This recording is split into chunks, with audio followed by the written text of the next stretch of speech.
지난밤에도 편히 쉬셨습니까? 주님께서 우리에게 새날을 허락해 주셨습니다. 오늘 이 새벽에 주신 하나님 말씀은 열왕기하 7장 9절에서 10절 말씀입니다. 열왕기하 7장, 제가 가지고 있는 구약성경 572페이지 열왕기하 7장 9절에서 10절 말씀 받들 때 하나님 살아계신 음성을 함께 들을 수 있길 바랍니다. 나병 자들이 그 친구에게 서로 말하되 우리가 이렇게 해서는 아니 되겠도다. 오늘은 아름다운 소식이 있는 날이거늘 우리가 침묵하고 있도다. 만일 밝은 아침까지 기다리면 벌이 우리에게 미칠지니 이제 떠나 왕궁에 가서 알리자 하고 가서 성읍 문지기를 불러 그들에게 말하 이르되 우리가 아람진에 이르러서 보니 거기에 한 사람도 없고 사람의 소리도 없고 오직 말과 나귀만 매 있고 장막들이 그대로 있더이다 하는지라. 아멘.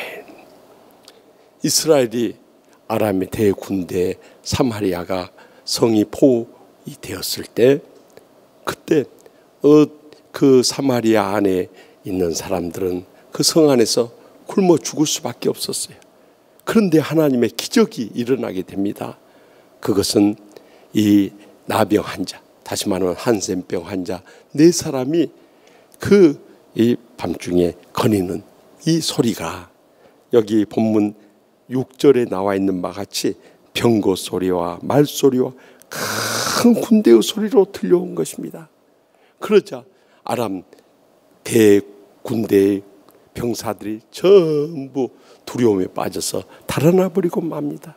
그래서 이 나병 환자 4사람이 그곳에 다 남겨둔 전리품을 서로 차지하고 또 음식을 서로 먹으면서 굶주림을 채우다가 그들이 서로 한 말입니다. 여기 본문 9절에 나와 있는 바와 같이 나병 환자들이 그 친구에게 서로 말하되 우리가 이렇게 해서는 아니 되겠도다. 오늘은 아름다운 소식이 있는 날이거든 우리가 침묵하고 있도다. 다만 밝은 아침까지 기다리면 벌이 우리에게 미칠지니 이제 떠나 왕궁에 가서 알리자 하고 나선 것입니다. 여러분, 저는 이 나병 환자들을 바라보면서 오늘의 현실을 대하는 것 같습니다. 오늘 우리나라는 코로나19로 인해서 온 나라가 불안과 공포에 빠져 있습니다. 더욱이 지난 8.15 광화문 집회로 인해서 모 교회의 교인들과 목사가 참석해서 그 코로나19의 확진이 급속도로 퍼지고 이제 교회마저도 문을 닫고 온라인 예배를 강요받는 이런 시대가 되어버리고 말았습니다. 여러분, 늘 강조하지만은 코로나19가 어떻게 생겼습니까?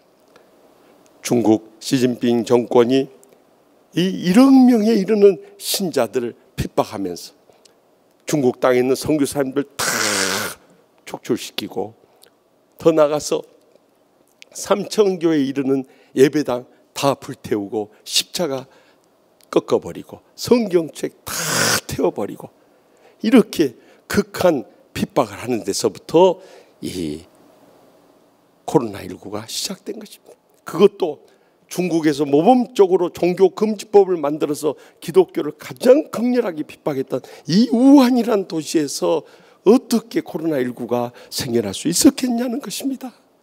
이것이 결코 우연의 일치가 아닙니다. 하나님의 심판의 재앙으로 이 코로나19는 시작되었다는 것을 잊어서는 안 됩니다. 그런데 왜 하필이면 그것이 신천지 이단을 통해서 우리나라에 감염이 되었겠습니까? 신천지 이단들은 우리나라 정부나 또 한국 교회조차도 어느 누구도 손을 댈 수 없는 그런 가장 힘있는 이단 집단이었던 것입니다. 그런데 하나님께서 코로나19를 역이용하셔가지고 그들의 실체를 다 드러내고 심판해버린 것입니다.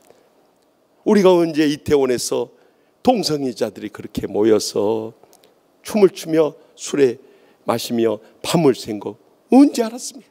그러나 수천 명의 동성애자들이 매 주말마다 그곳에 모여서 밤을 지새는 거 우리가 이번에 알게 됐지 않습니까?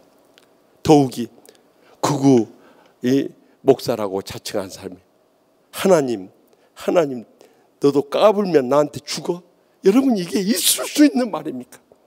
저는 지난 광화문 집회에서 그가 이 말하던 것을 들어보았습니다. 나는 열도 없고 증상도 없고 코로나19도 나를 쓰러뜨리지 못한다고 그렇게 호언장담하다 당하는 거 보십시오, 여러분. 이것이 인생입니다. 우리는 살았다 할 것도 없고 내세울 것도 없고 우리 주장할 것도 아무것도 없는 것입니다. 우리가 할 수 있는 것은 여기 나병 환자들처럼 아름다운 소식이 있는 날이거늘 우리가 침묵하고 있도다. 만일 밝은 아침까지 기다리면 벌이 우리에게 미치리니 이제 떠나 왕국에 가서 알리자 하고 증거하지 않습니까?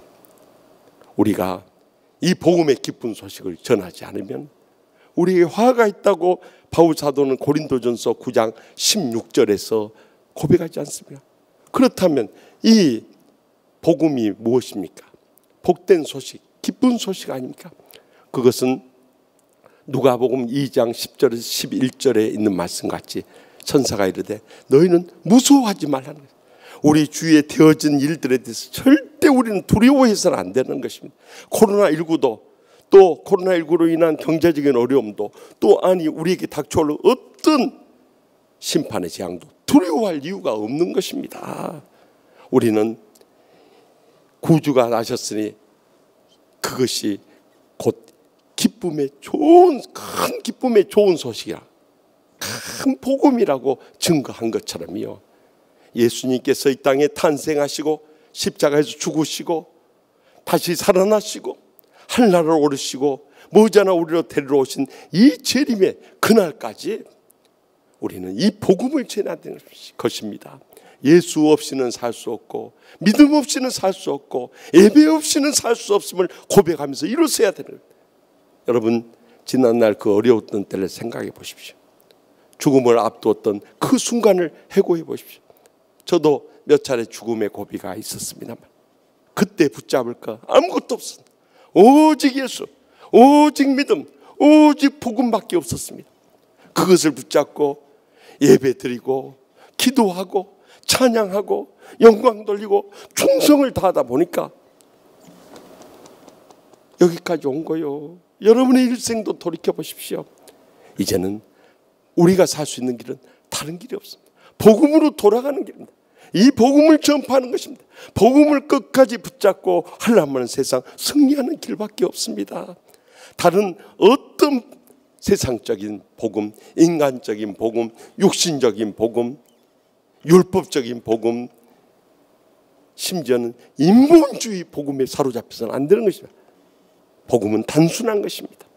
예수 그리스도를 믿음으로 영접하고 평생도록 그를 섬기며 그를 예배하며 그에게 영광 돌리는 것 이상 바랄 게 아무것도 없습니다. 더 나아가서 이 받은 복음의 은혜에 감사하고 복음의 축복에 감사하고 복음의 행복에 감사하면서 이것을 전파하는 삶, 이것이 말세 마지막 때 우리들의 삶이라는 것을 꼭 잊지 말고 살아갈 때 코로나19가 아무리 우리를 위협하고 정부가 아무리 우리를 탄압해도 우리의 복음의 신앙은 꺾을 수가 없는 것입니다. 우리의 복음의 예배는 지울 수가 없는 것입니다. 우리의 복음의 삶은 무너뜨릴 수가 없는 것입니다.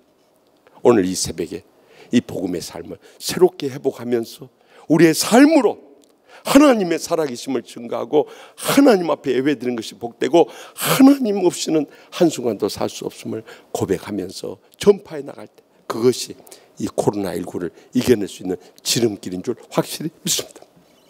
기도하십시다. 우리 계속되는 기도 제목을 따라서 기도하실 때 특별히 여러분 기도 요청 드리고 싶은 것은 지난 6년 동안 방광암으로 고통 중에 정말 죽음의 위기 속에서도 하나님께서 수없이 살려주셔서 오늘은 우리 주님 사랑하시는 우리 김경호 권사님 25일에 수술 받는데 이번이 마지막 수술이라고 합니다. 하나님 아버지께서 이번에도 기적적으로 치료해 주셔서 회복할 수 있게 해달라고 우리 온 성도들이 우리 계속되는 기도 제목을 놓고 합심해서 부르짖겠습니다. 주여 주여 주여